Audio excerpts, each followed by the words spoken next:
കഴിമോനെ കഴി. എന്റെ കുഞ്ഞങ്ങ് ക്ഷീണിച്ചു പോയി. അല്ല നീ എന്തിരിക്കുന്ന? ചോറ് കഴിക്കാൻ. നിന്നോട് ഒരു പണി പറഞ്ഞു, അത് ചെയ്തോ? ചോറ് കഴിച്ചിട്ട് പോയി തേങ്ങ എടുത്തറാ, എന്നിട്ടൊന്ന് കഴിച്ചാ മതി. കഴിക്കാതിരിക്കുന്നു. നോൻ കഴിയും. എടാ അവന്റെ പഠിത്തം കഴിഞ്ഞ് അവ അടുത്ത മാസം UK പോവാൻ പോണ്. പിന്നെ കല്യാണമൊക്കെ നോക്കണം. പിന്നെ മറ്റോ നീ അത് വിട്. പാഴും.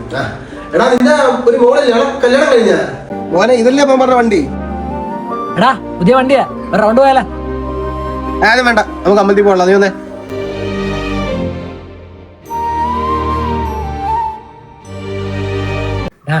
അച്ഛനെ സുഖം നിനക്ക് അറിയാലോ, നീ അത് കാര്യമായിട്ട് എടുക്കണ്ട.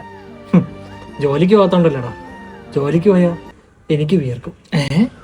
പിന്നെ വീട്ടിൽ നിൽക്കുന്നതിന്റെ സുഖം എവിടെ പോയാലും കിട്ടൂല. പിന്നെ നമ്മളെ തന്ത അവ അധികാലം ഇല്ല. അവൻ എന്താ പറയട്ടെ, അവനെ ഒരു ദിവസം ഞാൻ കുരുടാൻ കൊടുത്ത് കൊല്ലും, അല്ലെങ്കിൽ സൈനൈഡ് അടിക്കും, എന്തെങ്കിലും ഞാൻ ചെയ്യും. അതുകൊണ്ട് സൂക്ഷിച്ച് നടന്നോളാൻ പറ കേട്ടെ. ഞാൻ പോട്ടെ, ഞാൻ പോയി വല അടിക്കണം.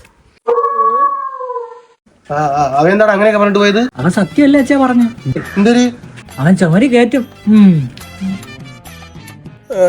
മോനെ ഒരു ടക്ക അവനോട് ഓർഡർ ചെയ്യടാ.